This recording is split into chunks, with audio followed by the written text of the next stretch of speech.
Les damos la más cordial bienvenida al Colegio de Michoacán, a nombre de todos los que integramos este Centro Público de Investigación en Ciencias Sociales y Humanidades. Agradecemos a las diversas instancias del Ayuntamiento de Zamora por haber llevado a cabo este ciclo de divulgación histórica, septiembre, mes patrio. Desde el 1 de septiembre, en un activo y armonioso trabajo en equipo, el Ayuntamiento de Zamora, desde sus diversas áreas, el Colegio de Michoacán han realizado diversas charlas, conversatorios y eventos culturales para celebrar este mes de septiembre. Esto no hubiera sido posible sin el apoyo de las autoridades del Colegio de Michoacán, la presidencia por parte del doctor Luis Arrioja y la Secretaría General, la doctora Violeta Luis de Caballero, y por supuesto la invaluable ayuda de la maestra Paula Ayala Curiel, regidora de Educación, Cultura y Turismo, para quien pido a los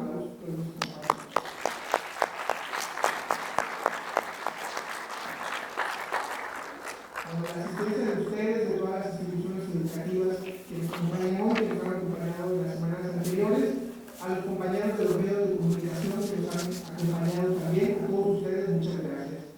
Bueno, sin más preámbulo, me permito presentar, me da mucho gusto presentar al doctor José Antonio Serrano, porque además fue mi profesor en el doctorado y siempre es un gusto escuchar y es un gusto tenerlo aquí.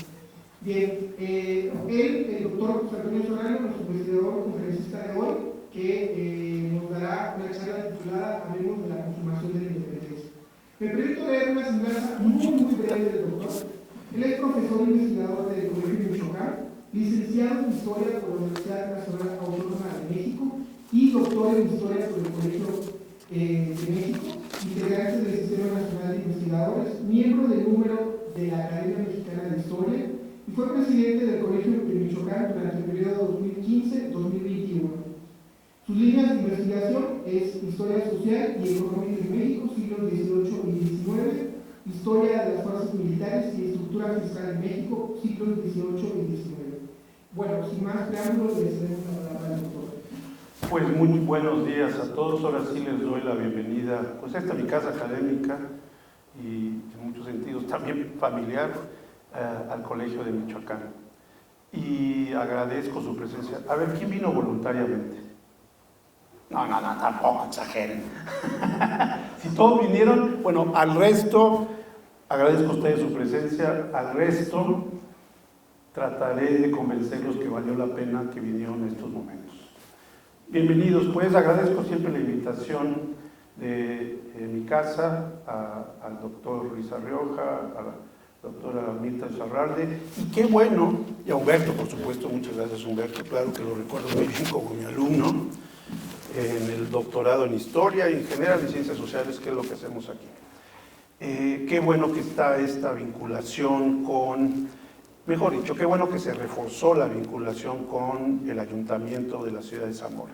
Paola, también bienvenida, qué bueno que están aquí ustedes y es un buen vínculo, alianza, relación que nos va a beneficiar a todos los que vivimos desde hace muchísimo tiempo. Seguramente ustedes, la gran mayoría, nació aquí en Zamora, aquellos que venimos a trabajar aquí y que ya nos consideramos zamoranos después de más de 30 años, pues realmente para nosotros es muy grato esta vinculación que se da no nada más en términos de estas charlas, sino en mucho más y me alegro. Bueno, pues hoy voy a platicarles de un tema pues que en muchos sentidos estamos viviendo, que es la violencia. Vamos a hablar, sí, hoy de 1810-1821 como un momento central de la historia de México. Ahí es donde realmente empieza nuestra historia moderna de México. Antes, la prehispánica, la colonial, la hispana, forma parte de nosotros, pero sin tratar de exagerar, el siglo XIX es un periodo especialmente importante para nuestra identidad como primero mexicanos, pero también integrantes de una comunidad política, social, etc. Ahí es donde realmente empieza. Y el punto central de arranque de este siglo XIX, pues es el rito de Dolores que hace poco tiempo conmemoramos. El 16 de septiembre de 1810, Hidalgo, como ustedes saben, empieza realmente lo que va a ser una guerra, ahorita veremos qué tipo, una guerra entre aquellos que estaban de acuerdo en independizar a México y aquellos que consideraban que todavía la Nueva España debería ser parte de la monarquía. Y digo que voy a tocar hoy un tema que nos estamos viviendo, aunque distinta, ahorita lo veremos, porque los historiadores lo que hacemos es estudiar el pasado, pero siempre pensando en el presente. Nadie estudia el pasado solo por el pasado, para saber qué pasó. No, porque lo que pasó siempre está presente aquí. Eso es lo que hacemos los historiadores. Tampoco les vamos a decir, seguramente alguna vez lo han oído, que la historia es la maestra de la vida. Ojalá, pero ese es demasiado ego como historiadores. Nosotros no damos soluciones a los problemas actuales. Lo que así hacemos, y es muy importante, es tratar de reflexionar desde nuestro presente sobre acontecimientos pasados. Al menos sensibilizarnos cómo se resolvieron, cuáles fueron las causas, qué consecuencias tuvieron, y yo creo que con eso es ya de por sí importante estudiar historia. Ojalá algunos de ustedes también se dediquen a las ciencias sociales, etcétera, en sus bachilleratos. Bueno, hoy voy a hablar de la guerra.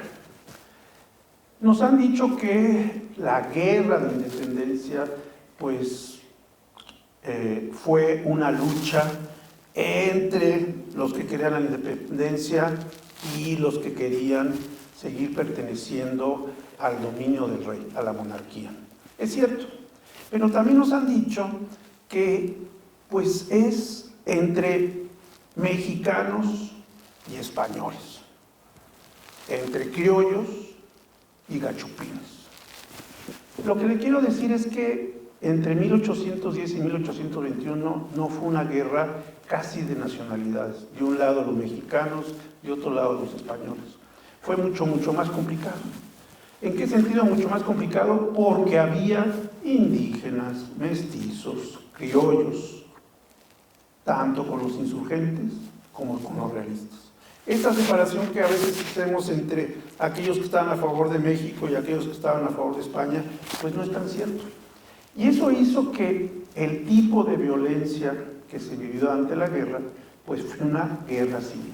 Por lo menos hay dos tipos de guerra. Una guerra extranjera contra un país extranjero, por ejemplo la guerra de 1847 contra los gringos, pues sí fue una guerra de invasión. Hay otro tipo de guerras, que son las guerrillas, ¿no? En los 60s, o en México, pues hubo guerrillas. Hubo aquellos que consideraban que la única manera de cambiar este sistema, pues era a través de movimientos armados. Y hay una tercera, por lo menos, que es una guerra civil, que es la más cruenta, la más difícil y la más sanguinaria, que es la guerra entre hermanos. Aquellos que viven en el mismo lugar y que se consideran de un momento para otro, tardan, pero de un momento para otro, a partir del 15 de septiembre de 1810, se consideran enemigos. Ese tipo de guerra sí es especialmente difícil y sangrienta, porque entre extranjeros hay reglas de la guerra. Incluso en la guerra del 47, claro que hubo matanzas, pero sabían que eran enemigos y tenían proyectos y nacionalidades distintas. Aquí consideran que van a pelear, pues, con el vecino que seguramente era una realista y otro insurgente. Entonces, en ese sentido, la guerra es una violencia muy sangrienta. Es una guerra entre hermanos. No les quiero preguntar a ustedes cuando se pelean con un hermano, pero de veras, ¿a qué grado de belicosidad pueden llegar? Pero entonces, sí, fue una violencia, pero los historiadores no nos podemos quedar nada a decir que había matanzas, sangre, vidas, bienes perdidos, etc. Sino hay que preguntarnos, bueno, ¿y qué provocó la guerra civil? ¿Qué hizo y qué heredó para el siglo XIX? Por eso cuando decía que la guerra de independencia es una herencia al siglo XIX, pues es por esto. Porque una guerra civil también es una negociación entre distintos grupos. Una negociación, para poner el ejemplo, entre Hidalgo, entre sus líderes y su base social, indígenas, mestizos que vivían en la Congregación de Dolores, y tiene que ofrecerles algo. A ustedes espero que nunca les toque, a mí no me ha tocado, estar en una guerra. Ojalá no. Estamos en medio de la violencia, estamos en medio de una violencia que realmente ojalá pare, ojalá se pueda controlar. Pero en ese momento, en 1810, Hidalgo tuvo que negociar, ofrecer algo para que los indígenas, los mestizos, los campesinos, las clases medias y él mismo se fueran a pelear por un proyecto político. ¿Y qué les ofreció? Ahorita lo veremos. Lo que le quiero decir es que la guerra civil también es una maquinaria de negociación. No nada más es violencia, no nada más es ir a matar a que posiblemente fue tu vecino, sino literalmente se proponen cambios o se trata de defender el orden que se tenía en ese momento. Y en ese sentido hay varias maneras de negociación. Una es ofreciendo. Ya lo veremos con mayor detalle. ¿Cuántas son las amenazas? Bueno, si tú no me das lo que yo quiero, pues yo tengo armas. Estoy armado, tengo un proyecto y seguramente te voy a matar. Entonces, hay amenazas también muy fuertes. Eso también es la guerra. Y también la guerra también implica cómo tratar de que esa persona que se va a ir con Hidalgo no se vaya. Y ahí es donde empiezan las represalias. Durante la guerra hubo muchas represalias.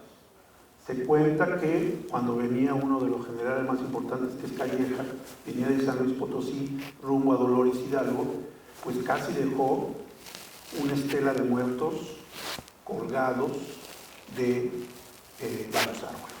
Son las amenazas. La guerra también implica una represión muy fuerte. Tanto insurgentes como realistas, los dos fueron muy sanguinarios. Hidalgo, por ejemplo, fue muy sanguinario en la toma de Guerreritas. Acuérdense que ahí, no sé si han ido alguien a Guanajuato, pero acuérdense que está la Alhóndiga, se meten los españoles, de repente los desgraciados ahí, sino, bueno, americanos y españoles, se meten, criollos y gachupines, se meten a la Alhóndiga, dejan a todos los mineros, trabajadores a fuerza, llega Hidalgo, estos mineros muy enojados también se unen a los que venían, y el Pípila, que bueno, francamente no existió, pero es una bonita imagen, pues se han ido a la Alhóndiga en Guanajuato, empiezan a echar aceite frente de las puertas, y claro, ¿qué pasa con las puertas? Se incendian, y ¡pum! Entra. Bueno, fue una matanza, también en Guadalajara. Ya no digamos lo que hicieron Iturbide, Calleja, fueron muy sanguinarios. Por ejemplo, está el famoso caso de Iturbide, de que reconoce a las esposas de los líderes insurgentes. Iturbide es un realista muy sanguinario y las arresta y las amenaza de morir si no se entregan sus maridos. Bueno, ese es otro tipo de violencia que se ve en la guerra. También pues están las matanzas, como ya lo dije, pero también hay negociaciones. ¿Qué ofrece Hidalgo para que todo este grupo de personas que viven en la Congregación de Dolores, igual no hablo con apasionamiento porque yo nací ahí o vivía ahí, pero qué es lo que les ofrece? Les ofrece, por lo menos, si están los famosos gritos, acuérdense que es viva Fernando VII, viva la Virgen de Guadalupe, viva Fernando VII. No nada más hubo un grupo, no nada más hubo un grito, hubo varios.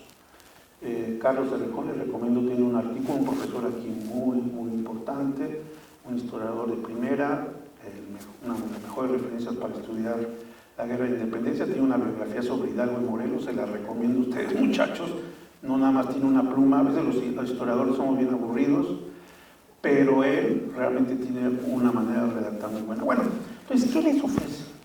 Y aquí es donde empieza la negociación. ¿Qué les ofrece? Y quiere decir, ¿por qué estaban enojados estas personas? Uno se va a una guerra civil porque algo no está contento. Algo pasa de que donde están viviendo o en el sistema que están viviendo, pues no les gusta. Bueno, ¿qué les ofrece Hidalgo? En primer lugar, reducir los impuestos. Se llamaba un tributo. Todos los indígenas y afromestizos, los de origen negro, tenían que pagar un tributo al rey. era una cantidad anual. A cambio, claro, ellos tenían tierra, bueno, los negros no, pero los indígenas tenían tierra, derecho a tierra, tenían determinados derechos. Pero lo que quiero decirles es que eso empieza a ofrecerles para que se vayan a morir, que puedan posiblemente morir. Les ofrece eso, les ofrece respetar sus tierras también, eso es muy, muy importante. Les ofrece también que van a acabar, porque están muy enojados, con mal gobierno. El mal gobierno, pues es el virreinato, el gobierno que estaba dominando en España. ¿Por qué considera lo que estaban haciendo mal? Porque sencillamente habían aumentado los impuestos, habían tratado de evitar que los que nacieron en América, los americanos, tuvieran cargos importantes, habían también atacado a la iglesia. En ese momento son muy católicos. Habían atacado a la iglesia, le habían quitado sus bienes, y hay un acontecimiento que es muy importante, que a todos afecta, que es 1805, que es la famosa, hay un préstamo obligatorio, que implica que tengan que vender propiedades la iglesia y muchos que tenían deudas. Total, hay un ambiente en 1800, antes de 1810, pues un ambiente social de mucha crispación, de mucho enojo. Y eso Hidalgo lo encabeza y también trata de solucionar. Si ven, pues, y eso puede ser con Morelos sucede, y también en 1821, la guerra siempre implica una negociación. ¿Qué es lo que le van a dar? Y se llaman las bases de apoyo, sus bases de apoyo sociales. En ese sentido, los insurgentes, pues, tienen proyectos de cómo solucionar aquellas quejas, aquellos enojos que tenían los habitantes de la Nueva España a finales del siglo XVIII. Morelos, ¿qué hace? Les recomiendo mucho que vean El sentimiento de la nación. El presidente actual lo cita muchas veces, a veces sin leerlo bien, pero lo cita muchas veces. Sí hay una palabra que dice todos somos iguales. Eso de todos somos iguales es muy, muy importante. ¿Por qué? Porque antes de 1810 existe una sociedad, muchachos, que no son iguales. Actualmente todos tenemos los mismos derechos, ¿o no? Sí. Todos somos igualitos, pues frente a las leyes, sí, al parecer, pero bueno, en la Constitución. En ese momento no son iguales todos. Tienen derechos distintos los indígenas, los criollos y los afromestizos, los negros. Aquí no podemos hablar que hablamos de novohispanos, no, hablamos de distintos grupos corporativos. Bueno, Hidalgo lo que dice es, eso está muy mal, Morelos dice, eso está muy mal, todos debemos tener las mismas leyes, todos debemos pagar impuestos, debemos pagar pocos impuestos y hay que respetar las leyes. Si ven, pues, existe una negociación continua durante la Guerra de la Independencia. Y en ese sentido, la guerra es una maquinaria donde se empiezan a dar demandas específicas. Una maquinaria que empieza a movilizar a la gente.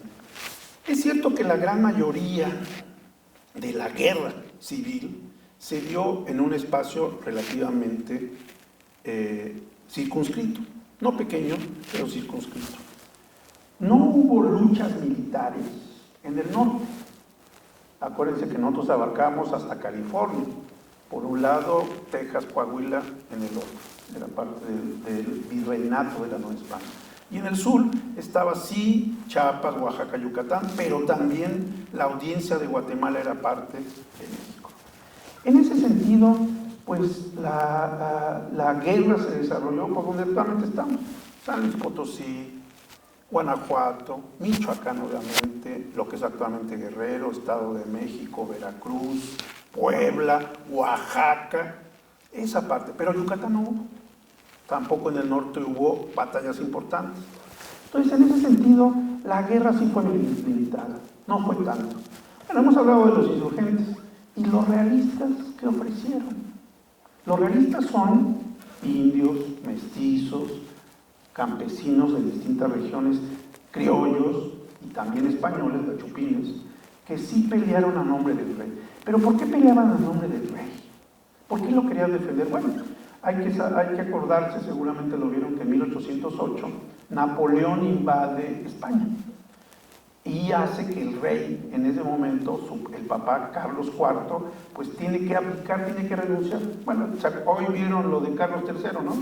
lo del rey de Inglaterra. Edwin considera que su madre, que tenía 96 años, hubiera abdicado a su favor. No, la señora se murió antes y ahora sí el rey. Bueno, en ese momento el rey Carlos IV no abdica, no se muere, abdica, y entonces Fernando VII es declarado el rey de las Españas. Pero, oh, sorpresa, Napoleón lo agarra, lo lleva a una parte de Francia, lo arresta, lo aprisiona y pone a su hermano Pedro Botelho, José I. ¿Eso qué causa? Bueno, en América, sobre todo, y en la península, causa que mucha gente se enoja.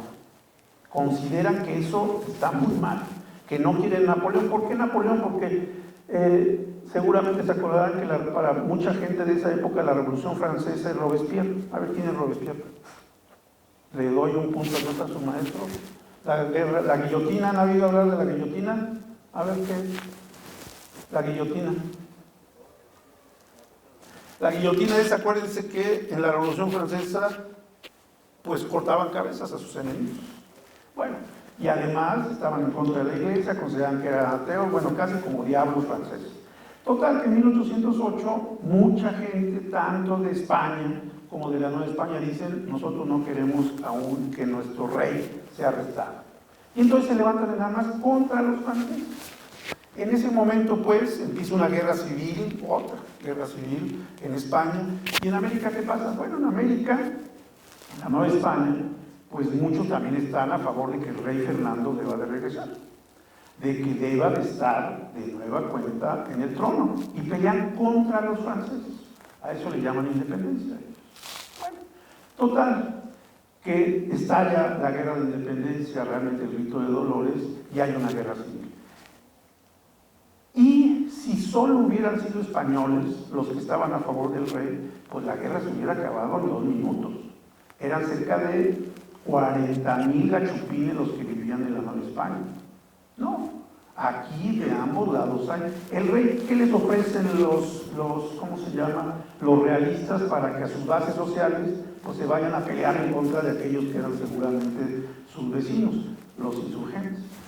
¿Qué les ofrecen? También bajarles impuestos, les tratan de quitar. 2, les ofrece que va a haber una mayor autonomía de sus tierras del virreinato con respecto a Madrid, que es la capital. Que va a haber, y ahí viene lo interesante, va a haber ayuntamientos, que no había muy pocos ayuntamientos en la Nueva España, que va a haber elecciones, no había elecciones para los españoles y para los indígenas, pero ahorita no me meto. Es decir, les dan una mayor capacidad de autogobierno. Tienen sus elecciones, tienen sus ayuntamientos, van a crear diputaciones provinciales, y todos, los indígenas y los españoles pueden elegir a sus diputados. Más o menos ahí empieza lo que, ustedes no, pero aquí veo que hay varios que tenemos seguramente más de 50 años, y que sabemos que antes de 1988, pues nosotros votábamos, pero no sabíamos si nuestro voto iba a ser efectivo o no. Eso se llama la transición política. Bueno, en ese momento empiezan realmente las elecciones a contar. Empiezan a elegir sus alcaldes, regidores, síndicos, empiezan a elegir sus diputados provinciales, no son congresos, pero más o menos están relacionados, y además tienen diputados en Madrid. Si ven, eso es muy importante para los novohispanos. Eso es lo que ofrecen los realistas, y además también, igual que los insurgentes, les ofrecen bajar impuestos, tener sus propias tierras, etcétera, etcétera. Entonces, hay 2 proyectos. ¿Son muy distintos? Sí. El principal punto entre insurgentes y realistas, los que están a favor del rey, los que están a favor de la independencia, Morelos, Hidalgo, etcétera, tienen similitudes, pero la inmensa diferencia es que mientras los realistas querían que la Nueva España continuara siendo parte de la monarquía, los independentistas querían, y ahí sí es lo que se llama el decreto constitucional de Apatzingán, la constitución de Apatzingán, de Anáhuac, decreto constitucional de Anáhuac, de la América septentrional. Ahí lo que hay es 2 constituciones. Una constitución que es la constitución de Cádiz con los realistas, y una constitución de insurgentes. Los insurgentes querían la independencia total, querían además un sistema republicano. Otros querían una monarquía, no una monarquía absoluta. ¿Qué quiere decir una monarquía absoluta? Que el rey era el que dominaba y al último tomaba la última decisión. No, querían una monarquía constitucional, es decir, como la inglesa. No sé si ustedes saben que Carlos III, que ya no me acuerdo si es Carlos III, bueno, el tal Carlos, ese de Inglaterra, pues no es el que gobierna, no es el que da la última solución. Está el Parlamento, está lo supremo, la justicia, la división de poderes. Bueno, eso es lo que querían. Total, y un poco para ir terminando. Entonces, si ven, hay dos movimientos, dos proyectos que tienen similitudes, pero la gran similitud es republicanismo, independencia de un lado, monarquía constitucional y seguir como parte de la Nueva España. Pero lo más interesante es la guerra. ¿Qué es lo que provoca la guerra? Les dije, bajan impuestos, se ensayan instituciones, pero lo más importante, muchachos, uno de los temas más importantes es que ahí nace lo que es un sistema político que actualmente tenemos, que es el federalismo. Es decir, una regionalización de la Nueva España. Antes de 1808, de 1810, en la Ciudad de México, era donde dominaba todo el espacio no hispano. Ahí estaba la Casa de Moneda, ahí vivía el virrey, etc. Con la guerra esto se descuartiza, se regionaliza. De un lado los militares, pues se vuelven, los militares y comerciantes de Guanajuato, por ejemplo, o de Michoacán, pues se vuelven los principales actores políticos, gracias a la guerra, porque ellos son los que dirigen la guerra. En otras partes, los insurgentes también, aquí en el sur, en Tierra Caliente, pues ahí los insurgentes se vuelven los grandes hombres, líderes de esas regiones. Entonces, si ven, se fragmenta. Ahí es donde empieza el regionalismo, que va a ser la base del federalismo. ¿Qué otra cosa hereda la guerra de independencia después de 1821? Pues son grupos armados populares van a tratar de imponer su agenda. No va a ser tan fácil. A veces nos han dicho que México es la tierra de caudillos, o que es Santana nada más. No, fue al contrario. Hubo tantos actores al mismo tiempo que se habían surgido durante la guerra de independencia, que eso es lo que explica que haya lo que se le llamaba la anarquía, muchos movimientos políticos. Pues es más o menos lo que ha sucedido con la transición política. Hay tantos grupos políticos que sí pueden, a través del voto, a través del Congreso, a través de gobernaturas, influir en la política mexicana, que parecería que es un desorden si lo comparan con antes de 1988. Bueno, esto está peor, porque además de que las elecciones cuentan, de que se van a formar gobiernos estatales, los cuales gobierno Michoacán, etcétera, van a tener sus propios gobernadores, van a tener militares, además los grupos populares, campesinos, etcétera, están armados. Entonces, si ven, y con esto un poco voy cerrando, la guerra de independencia es un cambio muy fuerte de la política, en primer lugar. Ya no nada más es el virrey, sí algunos funcionarios importantes, intendentes antes de 1810, los comerciantes que tenían su consulado, sino que ahora la política entra a empeñones al siglo XIX. Muchos están armados y van a imponerse. Por ejemplo, en 1827, aquí en Michoacán, en Guanajuato, tratan de expulsar a los españoles. ¿Y cómo lo hacen? Pues empiezan a armar y toman el Congreso de Michoacán, por ejemplo. Entonces, hay rebeliones, hay motines, hay planes políticos también. Entonces, esta sociedad que surge de la guerra es una sociedad muy móvil, con muchos grupos sociales al mismo tiempo, no nada más está Santana, hay muchos militares, hay muchas élites regionales, y ese es el México que en gran parte se heredó al siglo XIX. En ese sentido, yo creo que ¿qué nos permite? ¿Qué les destacaría de esta guerra? Bueno, en primer lugar, la violencia no es la misma.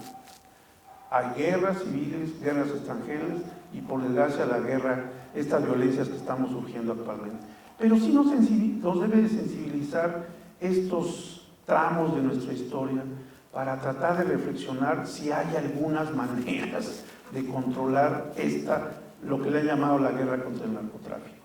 Bueno, cuando yo veo, muchachos, que está Zamora llena de batallones, está la Guardia Nacional, está el Ejército, es lo mismo que hicieron durante la Guerra de Independencia los gobiernos del rey.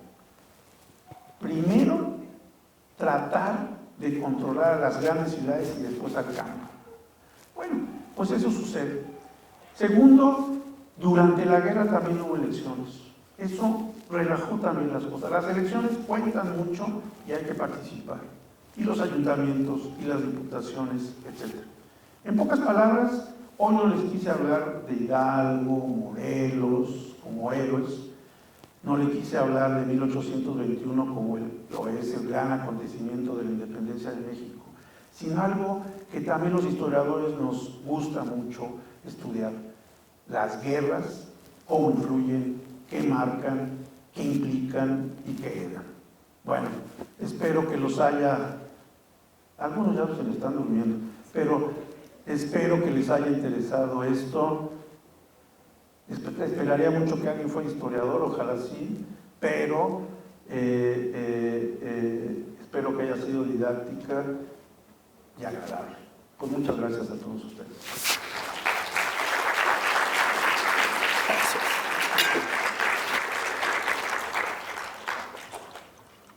Abrimos un espacio de preguntas, comentarios. Críticas, por supuesto. Si no estuvo claro algo, creo que todo no, pero bueno. Tengan miedo, muchachos. No los voy a mover. Bueno, aquí está.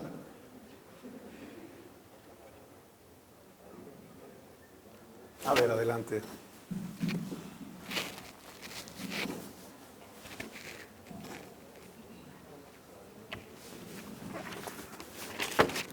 Doctor, buenas tardes a todos. Su plática, su conferencia, sin duda, pues muy interesante. Aprendimos muchas cosas que no sabíamos, pero también me llama la atención algunos puntos que quiero comentar en particular. Por ejemplo, cuando usted nos habla de que la guerra de independencia, cuando inicia con el grito de Dolores en la madrugada del 16 de septiembre de 1810, pues que se hacen acuerdos, a veces son amenazas, a veces otras acciones para orillar a las personas a que participen. Y una de las amenazas que creo que hubo y que no se mencionó fue cuando los realistas capturan a Hidalgo, Allende y les cortan la cabeza, y sus cabezas las exhiben ahí precisamente en la Alhóndiga de Granaditas. Entonces eso es una especie para mí de amenaza que utilizaron también los realistas contra los insurgentes, de que mira, eso es lo que te va a pasar, si tú sigues, eso es lo que te va a pasar. Sobre Robespierre, bueno, es quien aplicaba la guillotina en la Revolución Francesa. No tuve la oportunidad de comentarlo, pero también curiosamente pues él también fue pasado por la guillotina al final, que también había que comentarlo, ¿no? O sea, él pasaba a la gente por la guillotina, pero él también lo pasaron por la guillotina, ¿no? Curiosamente, yo no soy historiador, sin embargo me encanta la historia, todo me encanta, desde siempre, pero tengo un hijo que sí es historiador. Y bueno, pues esa es mi participación. Y como un último comentario, una pregunta, doctor. Muchas personas que les gusta la historia hablan de que Antonio López de Santa Anna es un villano. Lo acusan de que vendió más de la mitad del territorio nacional. Y hablo de él porque ya fue después de la consumación de la independencia. Y yo quiero preguntar desde su punto de vista si Antonio López de Santa Anna será un héroe o será un villano. ¿Me da por favor su nombre? Raúl Padilla Rubio, a sus órdenes. Docente del CESAM Preparatoria. Profesor, ¿cómo está? Buenas. Muchas gracias por venir a esta plática. Pues hace preguntas muy interesantes. Que bueno, en primer lugar, felicidades que tengo un hijo historiador. Eso habla de usted. Yo soy historiador por mi padre. Él también fue abogado y fue profesor de secundaria. Pues mi padre era abogado y daba clases de historia, le encantaba, y pues ahí vengo yo, porque siempre oigo de la memoria y siempre lo oía con mucho interés. Pero lo que usted dice, tiene toda la razón. Realmente las amenazas son, como usted acaba de decir, si haces eso, te va a pasar esto. Y las amenazas funcionan, en cierto sentido, por parte de los insurgentes, pero también por parte de los realistas. No quiero decir con eso que eran igual de buenos, como nos lo han presentado la historia. Lo que yo quiero decir es que claro que admiro profundamente a Hidalgo, claro que admiro profundamente a Morelos, no me cae bien Calleja ni Iturbide, pero los historiadores no nos podemos quedar nada más en buenos y malos. Tenemos que explicar qué es lo que pasó y por qué actuaron estas personas así. Y en ese sentido lo que usted dice pues es muy importante. Hubo amenazas, sí. Hubo también por parte de los realistas medidas importantes. Me concentré en Santana, por eso se me olvidó la otra pregunta, que hizo una palabra muy bonita que era amenazas, no me acuerdo, creo que no le contesté bien. La única pregunta que me hice fue en relación con Santana. No, Santana no se la contestó, pero antes hizo cosas, bueno, a ver, Santana. Santana siempre se dice casi que es el traidor, que es el que primero firmó los tratados cediendo a Texas a Estados Unidos. Texas era parte de México, muchachos. Y en ese sentido hay una guerra civil de tejanos que habían jurado que iban a ser mexicanos y los desgraciados lo que hicieron es violar ese pacto. Se rebelaron. Siendo mexicanos, diciendo que eran norteamericanos. Bueno, cuando alguna vez vean una película, se llama Diábano, con ¿cómo se llama? John Wayne. Bueno, patien por favor la televisión, la película, porque ahí la visión de estos norteamericanos que casi ellos estaban peleando contra salvajes, no, los salvajes eran ellos también. Total, Santana firma los tratados, esos tratados, primero el 37. Después en la guerra del 47, esto le va a pesar mucho más. ¿Qué quiere decir? Se le va a acusar de que casi traicionó a México vendiendo. No es cierto. Era bien irresponsable, era un militarote irresponsable, muy sanguinario, pero traidor no es. Hay si me permite, después le consigo, hay un artículo de mi maestra y amiga, la doctora Josefina Vázquez, sobre Santana un mito, donde ahí ella demuestra que Santana no traicionó al país, perdió la guerra, casi la gana en la costura, pero bueno, perdimos. Y tenemos que saber que perdimos no porque nosotros somos unos inútiles o unos ineficaces. Estábamos peleando, otra vez, ya ahí voy con la guerra francesa, la revolución francesa, pues hay armas y hay tecnología. Bueno, esas armas las compramos nosotros en México, compra esas armas, y eso es por lo que enfrentamos a los norteamericanos. No más que hay una diferencia. En 1830-40 se inventan los famosos cañones y ametralladoras. Bueno, nosotros es como si ustedes se pelearan con alguien, ustedes dos muchachos, tú tuvieras una, ¿cómo se llama? Una resortera y el de lado tiene una pistola. ¿Quién va a ganar? Tú, ¿verdad? Pues claro que sí vas a ganar. Eso es lo que sucede en México y Estados Unidos. O sea, realmente nuestra desventaja técnica era muy alta. Entonces, no era un traidor, no era una persona. Hubo ahí sí un nacionalismo, ahí se está creando un nacionalismo, una identidad mexicana, y casi les ganamos en algún momento. Pero perdimos, y pues bueno, hay que explicar la guerra, no nada más sufrirla y decirle de cosas a los niños. Gracias, maestro, por estar aquí. ¿Alguien más? A ver, hacia adelante. No, primero acá. No, dale. ¿O no quieres tú? Adelante.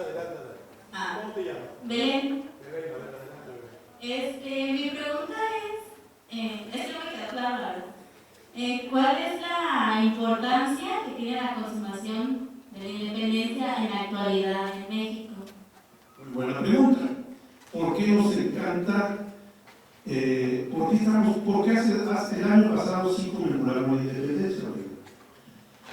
Pero quiere decir que como historiadores sabemos que a lo largo del siglo XIX los mexicanos de ese tiempo conmemoraron dos fiestas. Nosotros conmemoramos una, ¿no?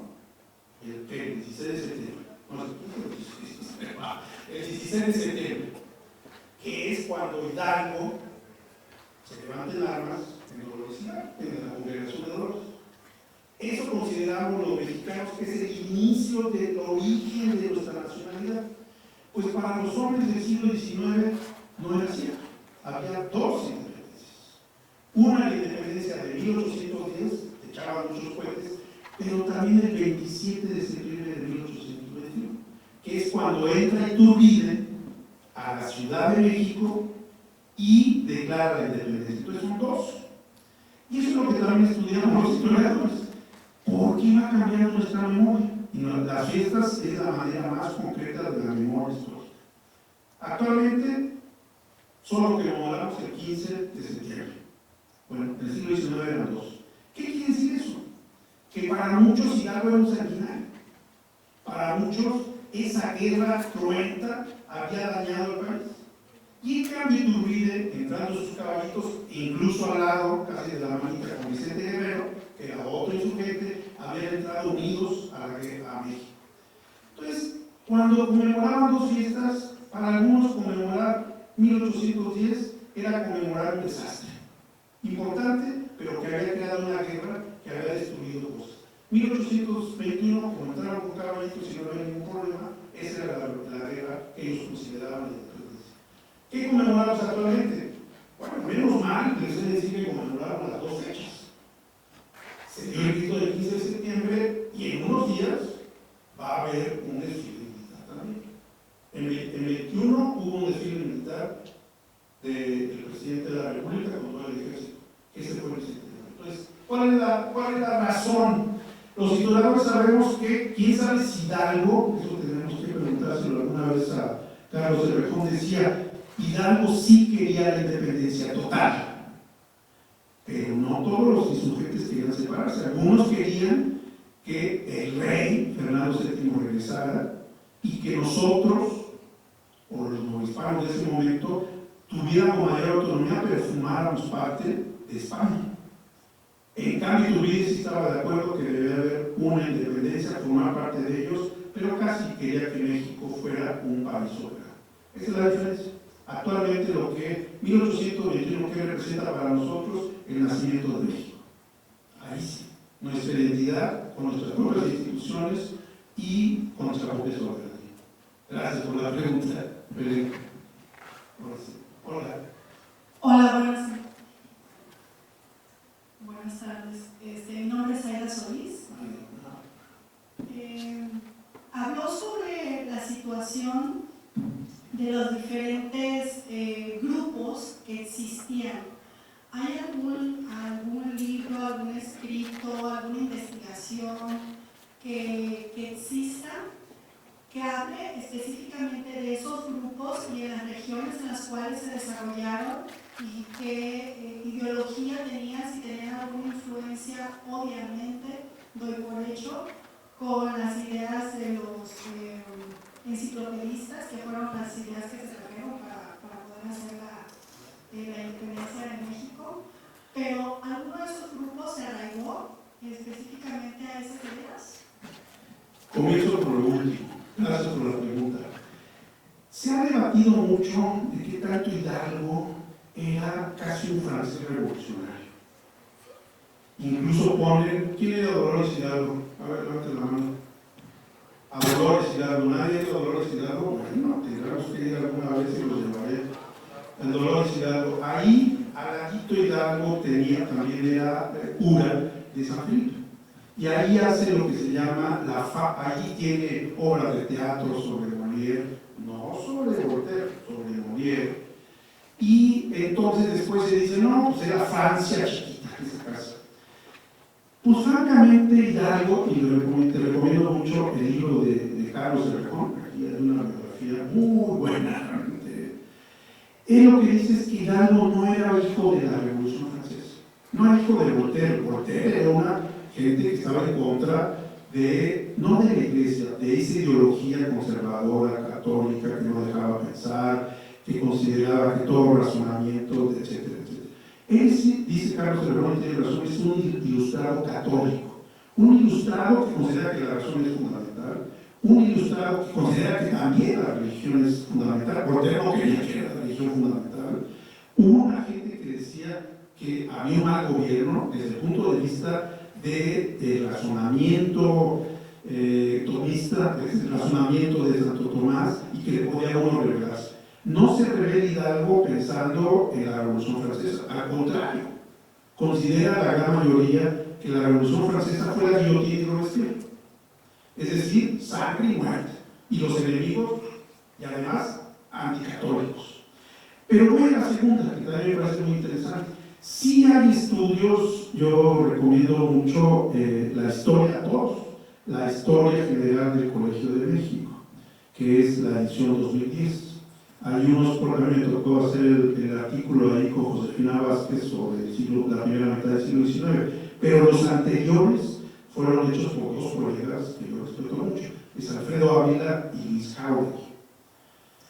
Y bueno, ya que vamos a bibliografía, puedo darle más. Realmente uno de los aspectos más interesantes de la guerra es el estudio de los grupos populares durante la Guerra de Independencia en distintos lugares de México. No es lo mismo los indios de Yucatán que los indígenas de Guanajuato. Y teniendo distintas circunstancias y realidades donde viven, actúan de distinta manera. El otro es un libro que, bueno, publicamos, escribimos a 6 manos, Juan Ortiz, Alfredo Ávila y yo, que está en el Fondo de Cultura. Es una síntesis también de la Guerra de Independencia. Tratamos de abarcar la mayor cantidad de temas, ahí también hay bibliografía. Entonces, pero gracias por la pregunta.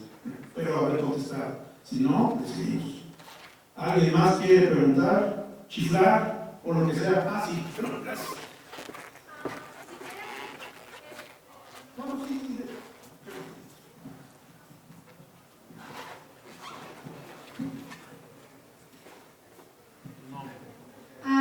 Buenas tardes. Me llamo Verónica Guadalupe Hernández Guzmán para servirle. A su perspectiva, ¿qué libros son los que abarcan mejor el tema que usted recomiende? Mira, te agradezco la pregunta. Te acabo de decir la historia general del Colegio de México. Esa se puede descargar, entren a la página del Colegio de México y se descarga la historia, ¿sí? Otro libro que también vale mucho la pena, que ya se ha superado, pero como lo han escrito, es uno de Luis Villoro, que se puede conseguir fácilmente, que es un libro que se llama así La Revolución de Independencia. Muy bonito. Realmente estuvo pensado, Luis Villoro era un filósofo, un historiador, lo pensó sobre todo para tratar de explicar de la manera más amplia, si trata de especialidades, y el otro que también te recomiendo mucho hay uno que se llama La Breve Historia de México, publicado por la Academia Mexicana de Historia. ¿Sí? Si me escribes es jserrano@colex.edu.mx, te lo mando con todo gusto de referencia. Pero sí, ahí vas a tener una visión general de cómo está lo de la guerra. Y ahí eso te ayudará también para algunas cosas que yo he planteado. Pero gracias. ¿Qué tal, doctor? Buenas tardes. ¿Tu nombre, por favor? Hugo Garibay, de ustedes, por favor. Algo que pasa mucho con los jóvenes, con los que yo estoy en clase, es que cuando ya empiezan a profundizar en estos procesos históricos, en la independencia y tal, de repente se sienten timados, porque entonces lo que nos enseñaron en la escuela no es cierto, y entonces Hidalgo no era así, Morelos no era así, los niños no existieran y se sienten como perdidos en un vacío. Entonces, no sé qué les podría decir a los jóvenes si los engañaron por la historia oficial, Muy buena sobre... Una pregunta. Me identifico con ustedes, muchachos, mucho, porque yo tengo una hija de 18 años. Pobrecita de ella, no siempre hablamos de historia, hablamos de otra cosa, va a ser cineasta, pero pues trato, me interesa mucho, aparte que me interesa mucho la educación. Eso es como juego con la respuesta. La educación, como todo en la vida, pues el conocimiento va cambiando. Piensen en los médicos. Los médicos pensaban hace menos de 50 años que donde estaba la solución para entender las enfermedades era la sangre. Y ahí están. Después se supo que con el ADN tenemos mejores. Entonces el conocimiento también va variando. No es que les haya mentido, es que nuestras posibilidades de conocimiento eran distintas. Y en ese sentido, muchachos, somos igual los historiadores. Los historiadores van descubriendo nuevas fuentes. Nosotros somos ratones de archivo y de biblioteca. De repente podemos descubrir, como descubrió un colega, las cartas entre Iturbide y Guerrero. Siempre decían que casi Iturbide y Guerrero en 1821 pues habían sido enemigos. Ahí nos damos cuenta que tenían una buena relación, no porque fueran insurgentes realistas, sino los dos querían la independencia. Eso va a variar. Es decir, no les mentimos, sino que hay que ver que el conocimiento va variando a lo largo del tiempo.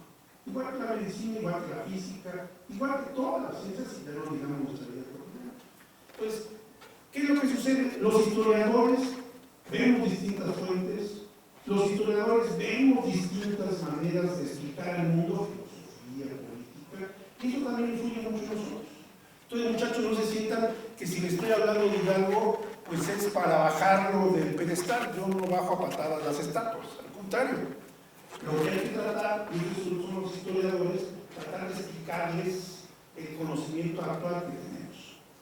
Por eso yo decía, a mí Darío Abreu sí, detesto a Calleja y Iturbide sí, pero eso no quiere decir que porque los deteste no los trate de estudiar. Eso es lo que hace la historia. Sí existía, actualmente sabemos que hay un debate sobre si la educación que estaba antes era malísima.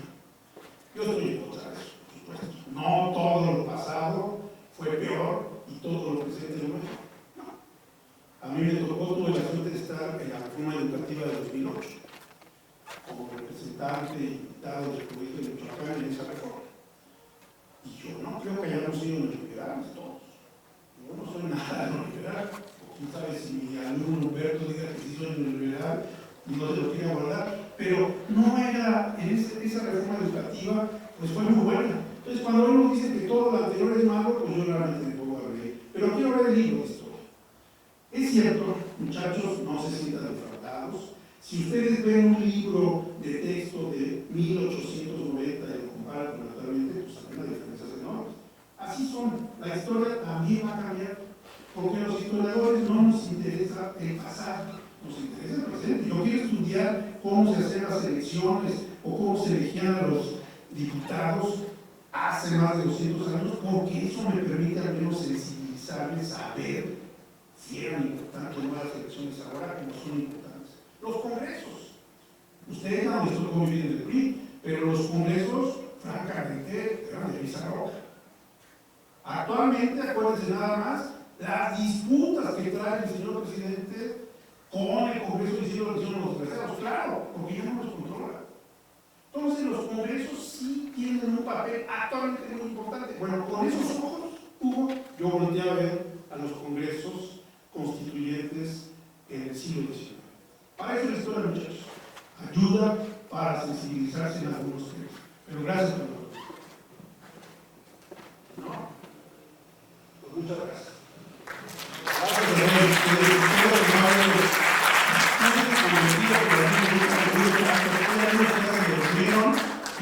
Casi ya les iba a dar ¿cómo se llama? Una pomada. Bueno, gracias. Muchas gracias, Humberto. Queremos agradecerle al doctor por su participación y al nombre del Colegio de Michoacán y el Ayuntamiento de Zamora le hacemos entrega de un reconocimiento. Gracias.